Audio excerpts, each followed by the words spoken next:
Halo teman-teman, perkenalkan nama saya Ajay Priyatama dengan NPM 201813500398. Halo teman-teman, perkenalkan nama saya Suci Toljana dengan NPM 2018 13500 411.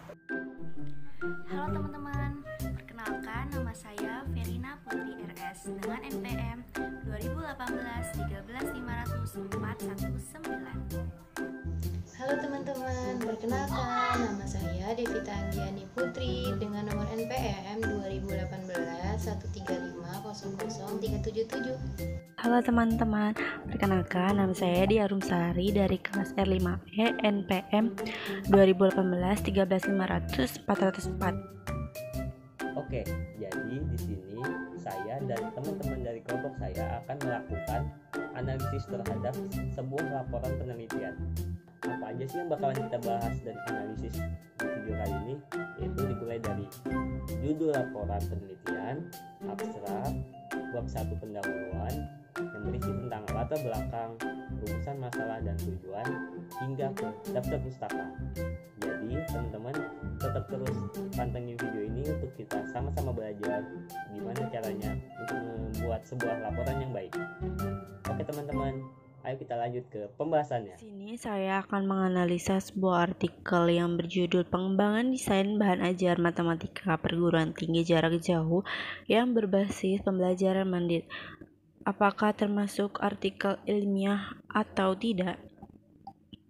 Pengertian ilmiah merupakan karangan atau tulisan yang mengandung ilmu pengetahuan dan memberikan informasi ilmiah secara terbuka yang dapat diuji kebenarannya oleh pembaca atau penelitian maupun masyarakat ilmiah pada umumnya.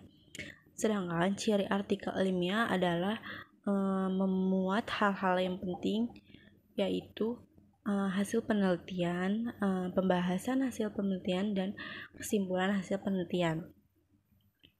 Pada abstrak artikel ini, penulis menyampaikan bahwa penulis bertujuan untuk merancang model materi pembelajaran matematika untuk pembelajaran mandiri jarak jauh.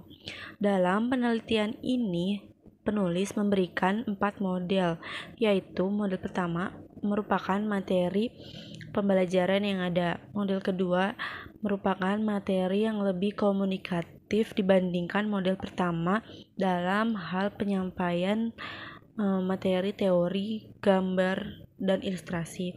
Model ketiga merupakan materi yang lebih banyak contoh rinci-rincinya dan penjelasannya yang lebih komunikatif. Sedangkan model keempat merupakan materi kombinasi dari model kedua dan model ketiga.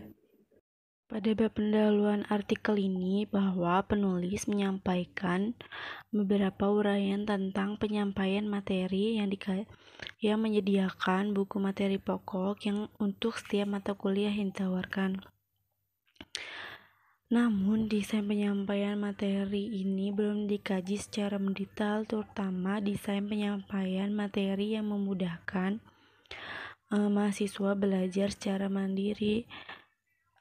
Karena itulah akan dilakukannya penelitian tentang desain penyampaian materi dalam bahan ajar matematika yang berbasis pada pembelajaran mandiri. Pada bab tinjauan pustaka artikel ini bahwa penulis memaparkan beberapa uraian yang dapat ditinjau dari beberapa sumber dan beberapa para ahli dalam pengembangan desain penyampaian bahan ajar matematika serta pembelajaran jarak jauh. Maka itulah penulis memberikan penjelasan tentang pengembangan instruksional, desain penyampaian bahan ajar atau buku, dan menjelaskan tentang matematika dan perguruan tinggi jarak jauh. Pada bab metodologi penelitian artikel ini, penulis menjelaskan bahwa metode yang digunakan adalah metode eksploratif kualitatif dan deskriptif kuantitatif dengan penelitian evaluasi terhadap buku materi pokok identifikasi kebutuhan materi, pengembangan model desain bahan ajar, review model desain bahan ajar, serta finalisasi model desain bahan ajar. Pada bab pembahasan artikel ini, penulis menjelaskan bahwa hasil dari penelitian ini dilakukannya tanpa menggunakan kuesioner. Oleh sebab itu, penelitian ini belum dikatakan sebagai final. Pada bab penutup artikel ini, bahwa penulis menyampaikan kesimpulan yang jelas serta sistematis meskipun yang ia lakukan belum final, dan penulis menyampaikan saran untuk mendapatkan hasil penelitian yang maksimal, maka akan dilakukannya penelitian lanjutan. Apakah termasuk artikel ilmiah atau tidak? Dari hasil analisis yang saya lakukan pada artikel ini, bahwa artikel ini adalah termasuk artikel ilmiah karena sesuai dengan yang saya sudah jelaskan sebelumnya dan memiliki ciri-ciri yang terdapat pada sebuah artikel ilmiah ini.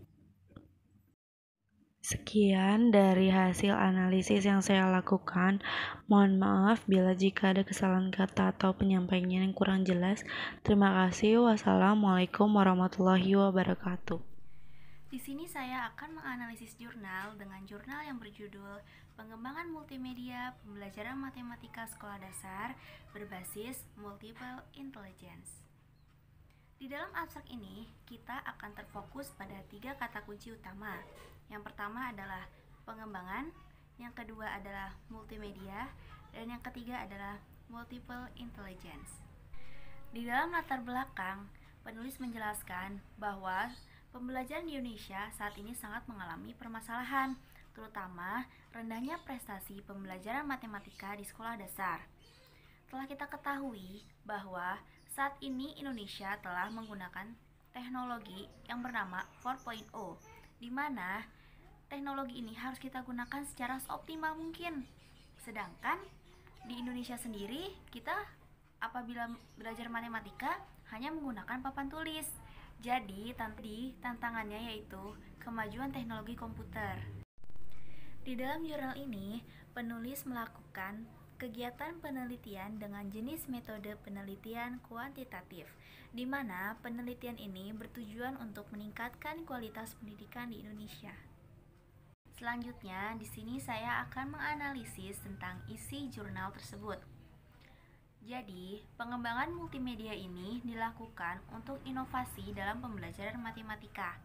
Telah kita ketahui bahwa matematika itu pelajaran yang sulit untuk dipahami oleh para siswa. Nah, multimedia ini sebagai jembatan untuk membantu para siswa agar mudah memahami matematika. Dengan cara apa siswa memahaminya? Jadi, peneliti menggunakan CD sebagai bahan ajar, karena CD bisa lebih berguna dan lebih efektif dalam proses pembelajaran, apalagi di masa pandemi seperti ini. Telah kita ketahui bahwa para siswa di masa pandemi ini sulit untuk memahami materi yang diberikan oleh guru. Apabila diberikan CD, kalau siswa tersebut belum paham, maka siswa akan memutar ulang video tersebut sampai ia memahaminya, dan akan meningkatkan hasil belajar siswa dan antusiasme siswa terhadap pembelajaran matematika. Penulis menjelaskan hasil dari kesimpulan ini yaitu multimedia dapat meningkatkan hasil prestasi belajar siswa dan dapat meningkatkan antusiasme siswa untuk memahami materi tersebut. Dan multimedia juga bisa mengefisiensi waktu, jarak, dan kecepatan dalam proses belajar dan mengajar. Saran penulis mengenai jurnal ini yaitu guru harus lebih meningkatkan kualitas multimedia yang ia punyai guna untuk memenuhi hasil proses belajar dan mengajar yang baik. Berikut adalah daftar pustaka dari jurnal ini. Baik, di sini saya akan menganalisis sebuah artikel yang berjudul Penerapan Pembelajaran Kontekstual pada Mata Pelajaran Matematika untuk meningkatkan motivasi belajar siswa di SMA Islam Gamping. Pada abstrak di artikel ini, penulis menyampaikan bahwa penulis menarik kesimpulan dari beberapa metode pembelajaran seperti diskusi kelompok, dan presentasi yang dilakukan oleh peneliti atau biasa disebut dengan penelitian tindakan. Data dikumpulkan dari observasi, wawancara, angket, tes, dan dokumentasi. Lalu, hasil yang diperoleh menunjukkan bahwa apabila pendekatan pembelajaran kontekstual diterapkan dengan benar, maka dapat meningkatkannya motivasi belajar siswa dalam pembelajaran matematika. Selanjutnya, pada latar belakang di artikel ini, penulis menggambarkan realitas siswa pada kegiatan belajar matematika di sekolah, yakni dengan beberapa masalah yang diuraikan. Maka inilah yang menjadi peranan penting para peneliti untuk melakukan penelitian penerapan pembelajaran kontekstual pada mata pelajaran matematika di SMA Islam Gamping, khususnya di kelas 11. Lalu, pada bagian pembahasan di artikel ini, penulis menjelaskan jenis penelitian yang digunakan, yaitu penelitian tindakan kelas yang kolaboratif dan partisipatif. Selain itu, dijelaskannya pula pelaksanaan siklus sampai tahap akhir agar mendapatkan hasil yang lebih baik. Kemudian, pada kesimpulan di artikel ini, penulis menguraikan kesimpulannya secara objektif berdasarkan hasil penelitian yang telah dilakukannya, bahwa pelaksanaan pembelajaran matematika dengan pendekatan kontekstual telah terlaksana dengan baik, terciptanya motivasi belajar siswa. Tetapi, siswa belum terbiasa dengan pembelajaran yang dilaksanakannya. Terbatasnya waktu belajar, serta tidak adanya buku pendamping, menjadi salah satu kendala yang dilakukan dalam penerapan pembelajaran matematika dengan pendekatan kontekstual. Pada bagian akhir, yaitu daftar pustaka, penulis menyantumkan beberapa sumber yang didapat untuk menyelesaikan penelitian pada artikel ini, baik berupa jurnal maupun sumber-sumber lain yang terkait, lalu dikumpulkannya menjadi sebuah referensi. Jadi kesimpulan dari analisis yang saya lakukan pada artikel yang berjudul Penerapan Pembelajaran Kontekstual pada Mata Pelajaran Matematika untuk meningkatkan motivasi belajar siswa di SMA Islam Gamping, termasuk artikel ilmiah, karena penulis melakukan penelitiannya secara langsung. Terima kasih. Artikel yang saya akan analisis berjudul Meningkatkan Hasil Belajar Matematika Melalui Penggunaan Bangun Ruang Siswa Kelas 4 SD di SDN 3 Jenengan Sawit, Boyolali tahun 2009-2010. Bagian abstrak di artikel ini, penulis menyampaikan bahwa penulis bertujuan untuk mengetahui sejauh mana efektivitas penggunaan bangun ruang dalam pembelajaran matematika siswa kelas 4 SD di SDN 3 Jenengan Kecamatan Sawit, Kabupaten Boyolali, Provinsi Jawa Tengah. Bentuk penelitian ini adalah penelitian tindakan kelas yang terdiri dari 4 tahapan, yaitu perencanaan, pelaksanaan, observasi, dan refleksi. Bab 1 pendahuluan terdapat latar belakang masalah, rumusan masalah dan pemecahannya, tujuan penelitian, manfaat hasil penelitian, serta hipotesis tindakan. Penulis memaparkan hal yang ditempuh untuk menciptakan suasana yang baik, mengetahui kebiasaan dan kesenangan belajar siswa, agar siswa bersemangat selama proses pembelajaran berlangsung. Penulis juga memaparkan tentang jaring-jaring bangun ruang, beberapa kemungkinan penyebab yang melatar belakangi rendahnya hasil belajar siswa, serta media yang digunakan untuk pembelajaran. Pada bab 2 kajian pustaka, penulis memaparkan beberapa uraian yang didapat dari beberapa sumber dan juga dari beberapa ahli yang terfokus pada media pembelajaran yang dapat digunakan agar siswa lebih memahami materi dengan mudah. Pada bab 3 metodologi penelitian, penulis menjelaskan 4 tahapan yang digunakan secara sistematis dalam proses penelitian dan diterapkan 2 siklus. Penulis juga menetapkan langkah-langkah untuk menentukan hasil penelitian dan peningkatan hasil pembelajaran di masa-masa yang akan datang. Bab 4 hasil penelitian dan pembahasan, penulis menyampaikan hasil penelitian yang ia lakukan dan disimpulkan bahwa hasil belajar siswa meningkat. dan media pembelajaran yang digunakan berupa bangun ruang dapat meningkatkan hasil belajar siswa. Pada bab 5, simpulan dan saran, penulis menyampaikan kesimpulan yang jelas dan sistematis dari hasil penelitian yang telah ia lakukan. Selain itu, penulis juga menyampaikan saran untuk meningkatkan mutu pendidikan dan meningkatkan kompetensi siswa. Daftar pustaka, penulis juga mencantumkan beberapa sumber yang didapat untuk membantu menyelesaikan penelitian pada artikel ini. Kesimpulan dari analisis yang saya lakukan pada artikel yang berjudul meningkatkan hasil belajar matematika melalui penggunaan bangun ruang siswa kelas 4 SD di SDN 3 Jenengan Sawit Boyolali tahun 2009-2010 termasuk ke dalam artikel ilmiah karena penulis melakukan penelitian secara langsung. Nah, gimana teman-teman? Kita kan sudah melihat kan penjelasan dari teman-teman saya yang dimana mereka sudah menjelaskan dari keempat buah laporan, masing-masing mereka menjelaskan apa itu judul laporannya, dimulai dari judul laporannya, abstrak, dan lain sebagainya. Oke, kali ini saya akan masuk ke sesi selanjutnya, yaitu ada 3 buah pertanyaan di sini yang akan kita jawab sabkan. Yang pertama ada, apakah judul laporan tersebut sudah padat dan sudah mencakup dari keseluruhan kerja penelitian dan apakah kata-katanya sudah tepat? Oke, menurut kami dari beberapa laporan tersebut judul laporannya itu sudah tepat. Mengapa sudah tepat? Karena seperti yang kita ketahui bersama bahwa judul laporan harus memenuhi beberapa standar seperti kata-katanya juga harus jelas dan juga sederhana agar mudah dipahami, dan juga judul laporan harus mewakili dari apa yang akan kita buatkan di dalam sebuah laporan tersebut.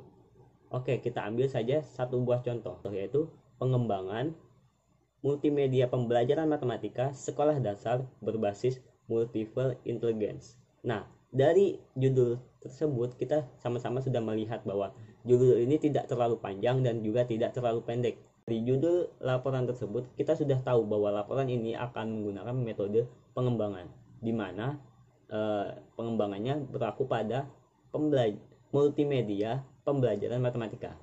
Nah, selanjutnya kita juga sudah tahu bahwa laporan ini akan meneliti pada jenjang sekolah dasar yang menggunakan berbasis multiple intelligence. Oke, kita lanjut ke pertanyaan kedua. Apakah laporan tersebut diorganisasikan secara logis dan jelas bagi pembaca?